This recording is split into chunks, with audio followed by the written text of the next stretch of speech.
je serai toujours seule. J'ai peur, je suis passée une situation, je prends un exemple, j'ai peur par rapport à quelque chose, de toute façon, je serai toujours seule et cette situation me fait croire de toute façon que je serai toujours seule. Eh bien, ce que je vis de nouveau peut venir renforcer et du coup, on peut être pris dans un cycle de quelque chose et que m'engager dans une situation, dans une relation, par exemple, il y a de la peur. La peur, ah oui, d'où vient ma peur? Peut-être de quelque chose qui s'est passé. Et ma peur, qui est générée par, par un mensonge, qui vient dire, qui vient d'une expérience, me fait dire, tu seras toujours seul. Donc, ça vient renforcer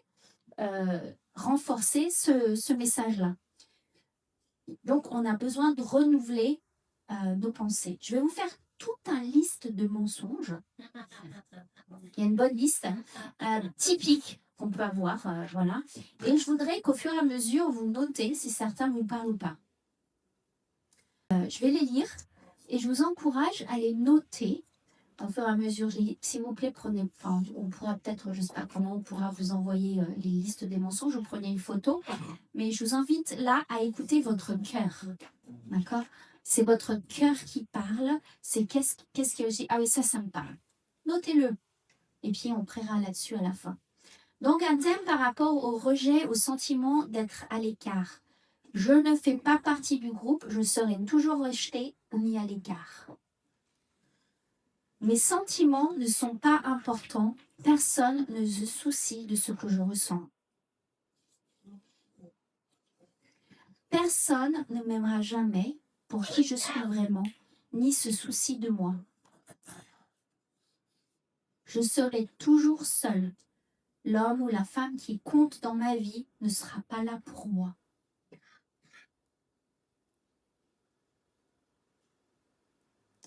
Je m'isolerai pour ne pas être exposée aux blessures, rejetée.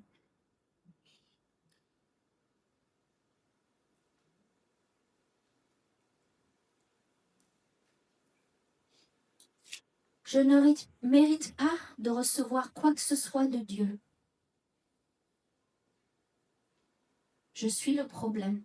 Quand quelque chose ne va pas, c'est toujours ma faute.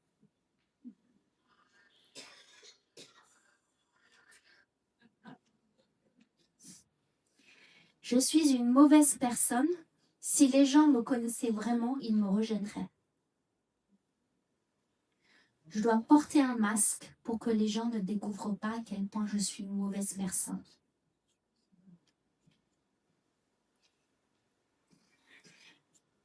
Les erreurs que j'ai commises sont tellement graves que je suis passée à côté de ce que Dieu avait de meilleur pour moi.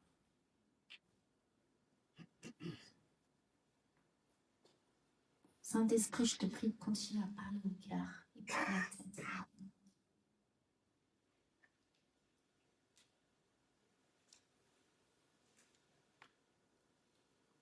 Ce que je fais ne sera jamais reconnu. Je tire ma valeur de ce que je fais. J'ai de la valeur parce que je suis une bonne personne envers les autres, parce que j'ai du succès.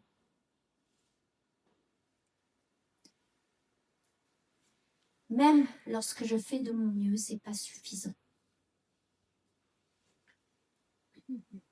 Je remplirai jamais les exigences. Je choisis la passivité pour éviter les conflits où je risquerais de perdre l'approbation des autres. Dieu ne se soucie pas de ma double vie. Il suffit que j'ai l'air d'une bonne personne. Tout ça, c'est des mots. C'est complètement implicite. Hein. Chacune de mes journées doit être planifiée. Ça doit parler à personne, je suis sûre. Je dois constamment planifier ou réfléchir à des stratégies. Je ne peux pas me reposer. Une vie sans conflit serait une vie parfaite, car je retrouverai enfin la paix.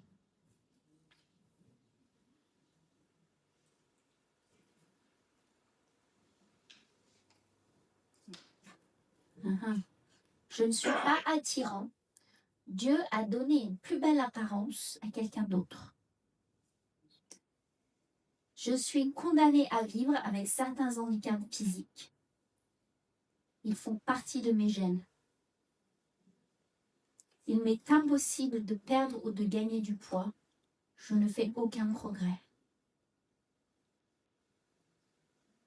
Je ne suis pas compétent ou complet en tant qu'homme ou femme. Je serai toujours en colère, toujours jaloux, peu confiant, peureux.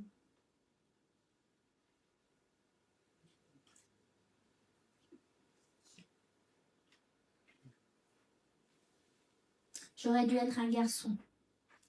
J'aurais dû être une fille. Mes parents m'auraient davantage apprécié ou aimé. Les hommes sont meilleurs, les femmes sont meilleures.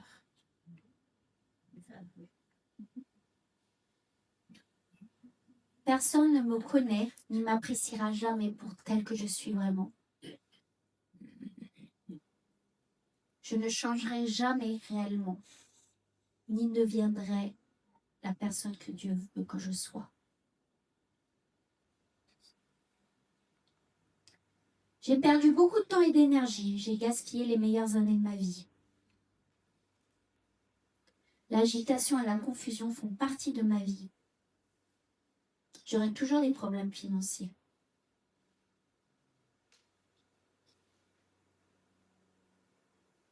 Ça va, il y en a certains qui font tic-tic. Oui. Ça va un peu vite. Ça va un peu vite, oui. Mais vous n'avez pas besoin de retenir toute la liste. Hein. On vous l'enverra s'il faut. Si vous en avez quelques-uns pour aujourd'hui, ça suffira. D'accord? Vous allez vous dire, oh là là, je peux tous les tickets, ceux-là. Et là, on va tellement vite qu'on a pas le... Prenez-en un ou deux qui vous parlent le plus. Vous dites, oh, celui-là, il touche mon cœur aujourd'hui. D'accord? Je les mets sur la table. Je dois faire attention à ce que je dis, de peur que ça soit retenu contre moi. Je dois protéger et cacher mes émotions et mes sentiments. Je ne dois permettre à personne de savoir que j'ai été blessée. Je serai ni vulnérable, ni humiliée, ni rabaissée.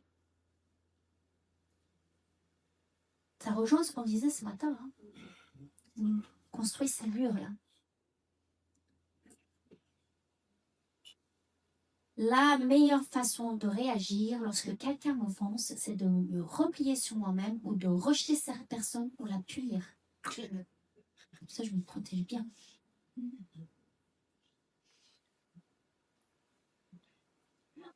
Ah, il y en avait d'autres là. Ah oui, il est sur le même diapo. La victimisation. Donc, les personnes en autorité vont m'humilier et m'exploiter. Les leaders vont m'exploiter. Elles vont seulement se servir de moi et me maltraiter. Je suis entièrement dominée par leur autorité. Oups. Je n'ai aucune volonté propre. Je ne peux pas choisir. Ma valeur repose entièrement sur la façon dont les autres me perçoivent et me jugent. Je ne serai jamais reconnue, jamais compris, jamais aimé, jamais apprécié pour ce qui je suis par mes proches. Je suis complètement seule. Si jamais j'ai des ennuis ou que j'ai besoin d'aide, personne ne sera là pour me porter secours. Ouais, je crois qu'il y en a un certain moment-là. Ouais, pas ça. Je ne serai jamais vraiment capable d'aimer ni de recevoir de l'amour. Je ne sais pas ce que c'est. Je voudrais juste faire un aparté par rapport à ce que je viens de dire, par rapport à la phrase précédente.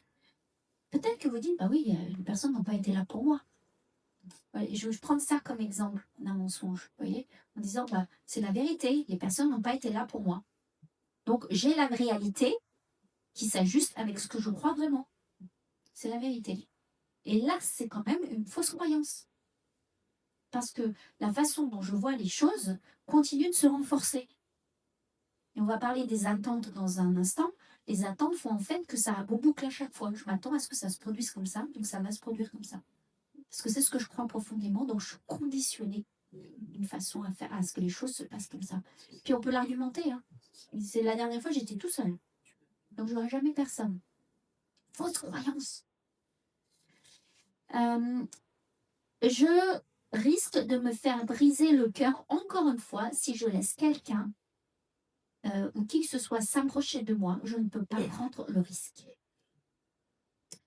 Je n'obtiendrai ton approbation qu'en arrivant à te plaire. Je dois donc redoubler d'efforts perfectionnistes pour y arriver. Je dois faire tout ce qui est en mon pouvoir pour te plaire. Dieu aime les mensonges plus... Dieu aime les mensonges. Non, il n'aime pas les mensonges. Dieu aime les autres plus qu'il m'aime. Dieu ne m'aime que pour les choses que je fais. Ma vie est seulement un moyen d'arriver à ses fins. Peu importe mes efforts, je ne travaillerai jamais assez. Je ne travaille jamais assez pour plaire à Dieu. Et Dieu me juge quand je m'arrête pour me reposer. Et on peut le savoir là-dedans, parce que tu le sais dans ton cœur. Pas pareil, hein, c'est ça. Je dois me tenir occupée à œuvrer pour lui, sans quoi il m'abandonnera. Dieu m'a laissé tomber dans le passé, il le refera peut-être encore. Je ne peux pas lui faire confiance ni me sentir en sécurité avec lui. Une petite liste. Ça va? Est-ce qu'il y en a un ou deux qui vous ont dit, ouais, ça j'ai besoin de gérer ça aujourd'hui? De nouveau, je n'irai pas toute la liste. Peut-être qu'il y en a d'autres, effectivement, qui ne sont pas sur cette liste. Et on va demander au Seigneur de venir. On va prier sur un ou deux mensonges que le Seigneur veut guérir aujourd'hui. On va fermer nos yeux. Seigneur Jésus, quel est le mensonge que tu veux que je traite aujourd'hui?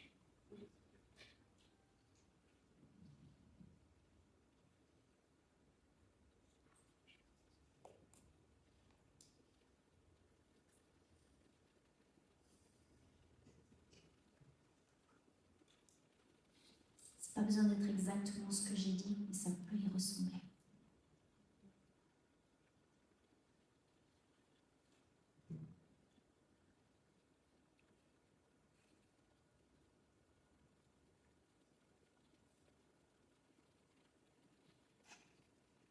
À qui je dois pardonner? Qui m'a fait croire ça dans ma vie?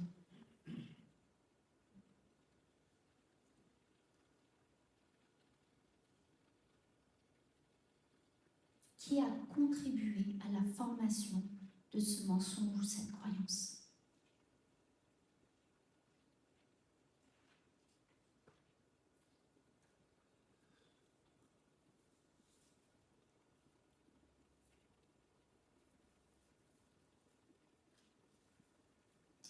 Alors je me repens d'avoir cru que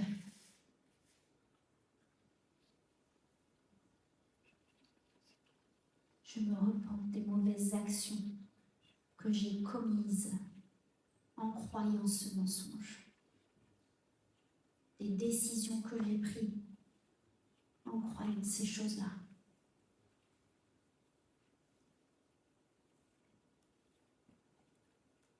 Et je choisis de pardonner, de libérer cette personne.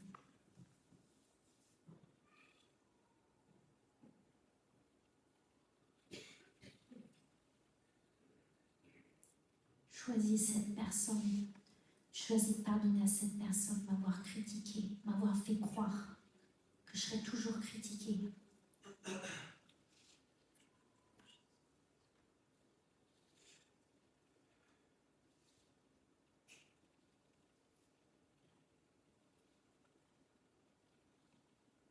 Je rends les conséquences de ce mensonge dans ma vie.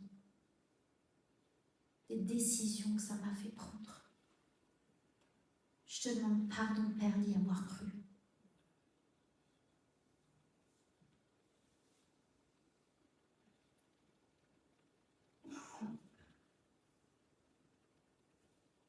Quelle est ta vérité? Qu'est-ce que toi tu penses de moi?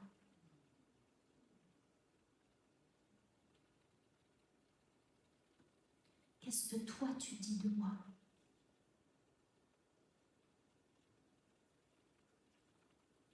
Viens, Saint-Esprit, et chuchote à nos oreilles tes vérités.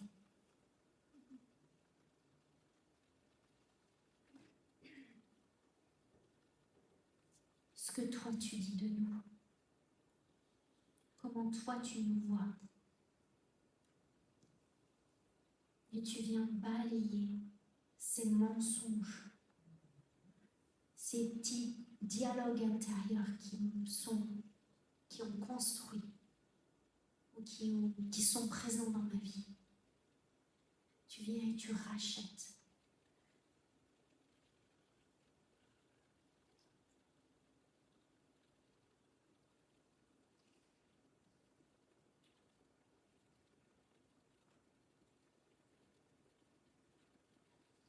Viens, Saint-Esprit.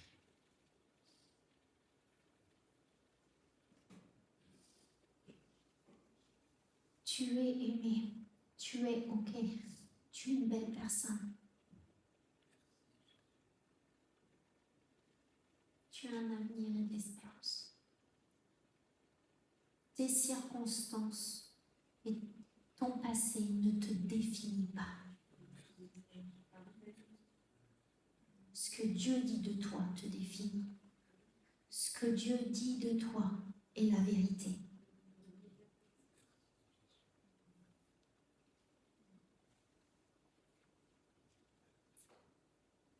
Amen. Cette chose-là qu'on vient de faire, faites-le chez vous. Faites-le dans votre quotidien. Quand il se passe quelque chose et que vous dites « Oh là, je crois que je ne vais pas y arriver » ou « Là, je crois que je suis un échec » ou « Là, je crois que je ne suis pas belle » ou « Là, je crois que je ne suis pas beau » ou « Là, je crois que je n'aurai jamais quelqu'un » toutes ces choses-là, quand vous prenez, vous dites « Oh là, je viens de penser ça ». Hey, 3 questions. D'où ça vient? À qui je dois pardonner et je pardonne? Et à quelle est ta vérité? Juste ces petites phrases dans vos temps personnels avec Dieu changent tout. C'est juste ça. Commencez là-dessus. Pas besoin de commencer, si vous êtes déjà en processus, vous connaissez déjà ce genre de choses. Demandez toujours à Dieu la vérité. Il remplace un mensonge par la vérité. Il vient et renouvelle nos pensées. Il vient et il restaure. Donc, d'où ça vient? À qui je dois pardonner? Qu'est-ce que je crois? Quel est le mensonge que je crois? Ok, je choisis de pardonner à cette personne de m'avoir fait croire ceci. Je la libère. C'est quoi ta vérité? L'automatique, ça soit ça l'automatique. Je me rappelle, alors, vous connaissez sûrement, je crois que John et Carol sont venus ici, peut-être, je ne sais pas. Donc John est mon père spirituel. Et je me rappelle être à table une fois avec Carole. Et en fait, Carole devant nous, elle l'a fait. Franchement, elle était assise à table là, et elle dit un truc, fait « Oh, ça c'est un mensonge ». Et devant nous, elle est en train de manger, il y avait plein de pasteurs à table. Elle fait « Ok, à qui je dois pardonner? Ok, je choisis de pardonner ». Devant nous comme ça. Fait, c'est quoi ta vérité? Je fais mais blablabla. Je fais ok, donc ça c'est l'exemple d'un leader avec complètement vulnérable et transparent en disant devant nous, comme ça. Seigneur, oh pardon Saint-Esprit de t'avoir offensé. Et boum, c'est beau.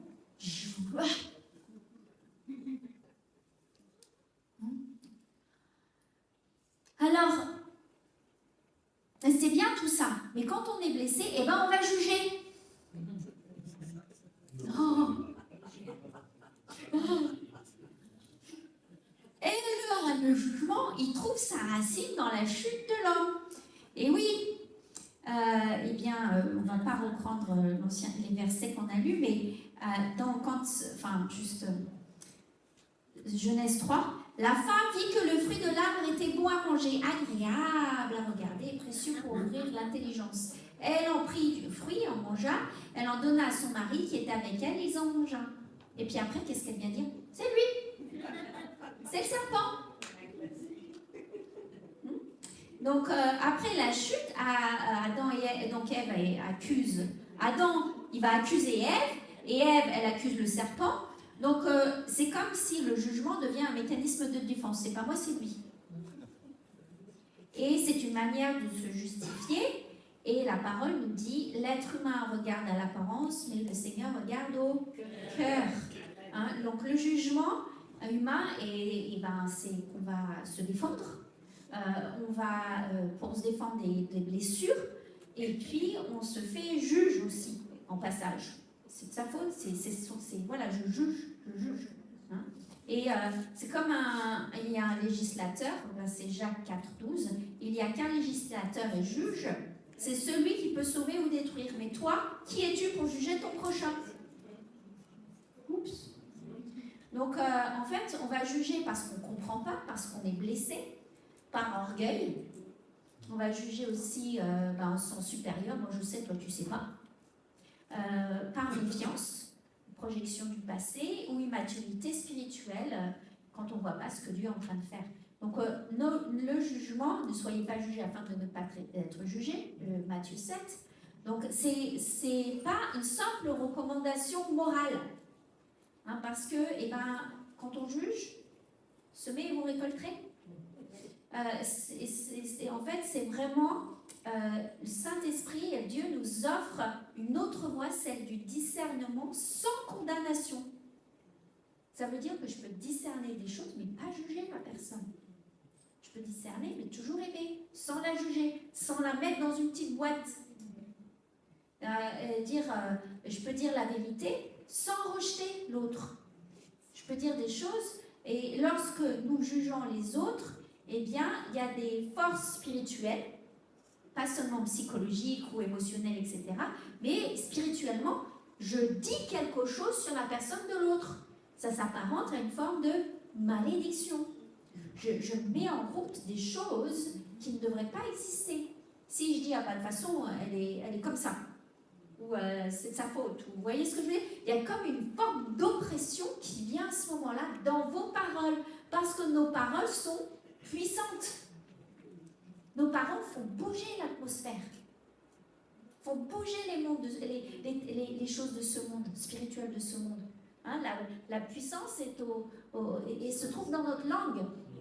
Hein, et ce qui se passe dans notre langue, c'est ce qu'il y a dans notre cœur. Donc quand je bénis, ça fait bouger spirituellement des choses. Si je dis des choses, j'enferme quelqu'un dans sa petite boîte. On peut juger pour différentes choses. On peut aussi avoir de l'amertume dans notre cœur, de la haine, de la jalousie, du ressentiment. Et on peut être, parce qu'on a été blessé, je vais juger. Un jugement, c'est comme un boomerang. Ça revient toujours à la personne qui l'a prononcé. Ça, on a juste oublié de vous le dire. Il s'agit comme si je sème quelque chose et je vais récolter. Donc c'est un cycle de nouveau, parler du cycle des croyances, mais il y a aussi un cycle du jugement. C'est-à-dire que j'ai une expérience, il y a de l'amertume, je vais juger, je me sens, voilà, et puis hop, eh bien ça revient à moi. Donc l'expérience douloureuse va aussi former la fausse croyance, et la fausse croyance va peut-être aussi m'amener à juger. Donc le jugement, ça va être par exemple, prenons un exemple, papa, il est toujours en colère. Il est en colère parce que il y a une expérience douloureuse de la colère, il s'est mis en colère. Et puis, il y a de l'amertume, de la souffrance. Et du coup, là, le jugement, c'est papa est toujours en colère. Puis vous allez pouvoir argumenter, oui, il est toujours en colère. Factuellement, il est toujours en colère. Maintenant, là, ce que je viens de faire, c'est un jugement. Mon cœur, il est toujours en colère. C'est pas juste, c'est mon cœur émet un jugement sur la personne. Je prononce quelque chose sur la personne qui va l'enfermer. Même si c'est vrai. Voilà, merci, c'est vrai. Parce qu'en fait, la vérité, c'est que quand on a des mots, on va le voir après, toujours, jamais, etc., c'est qu'on fait des généralités. Ça ne veut pas dire que factuellement, il n'y a pas une colère, mais le fait que je le prononce, ça vient de ma blessure. Vous voyez ce que je veux dire? Ça vient de ma blessure. Donc, j'émets un jugement. Dans l'exemple, là, le jugement est renforcé parce que le père, par exemple, est toujours en colère. Donc, à chaque expérience, on va dire, oui, c'est une vérité. Mais là, quand je dis, il est toujours en colère, c'est pas factuel seulement, c'est que là, je dis à partir de ma blessure. Donc, je mets un jugement. Et l'enfant, donc, une fois adulte, pourrait lui-même se mettre en colère. C'est comme un boomerang. Le jugement, ça revient. C'est-à-dire que tout d'un coup, l'enfant, quand il devient adulte avec ses enfants, poum, il a émis un jugement, il a créé un lien avec la situation sans pardonner.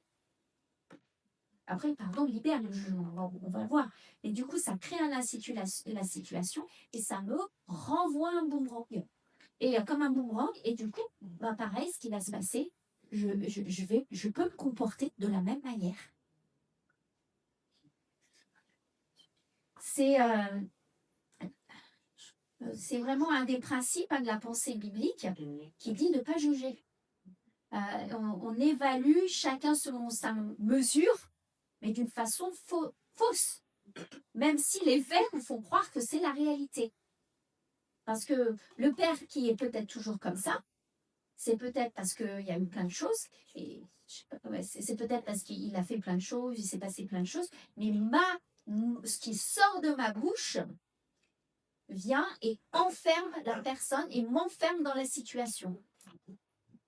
On peut le nommer avec du discernement en disant oui, il s'est passé ça et ça. Mais là, quand je juge, je le fais à partir de ma blessure. Alors, comment faut-il le dire? Ça ne veut pas dire j'appelle ça le droit d'inventaire.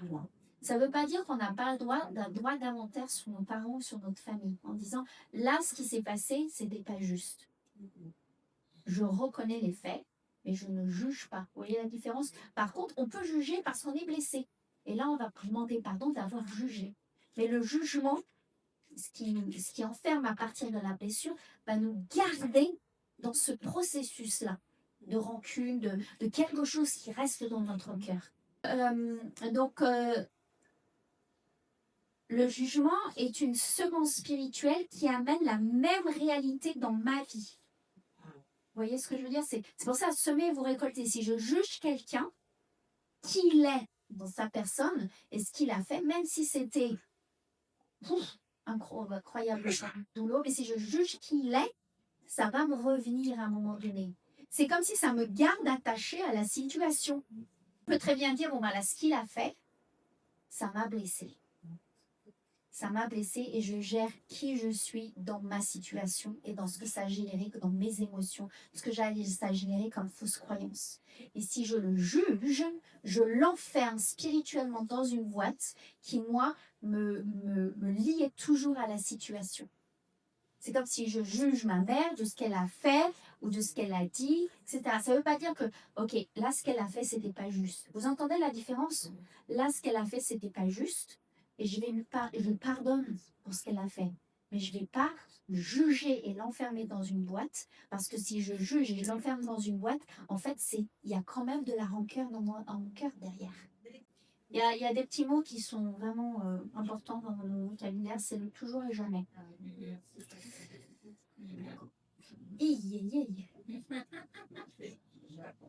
En fait, quand quelqu'un me dit il est toujours comme ça, il est au jugement là.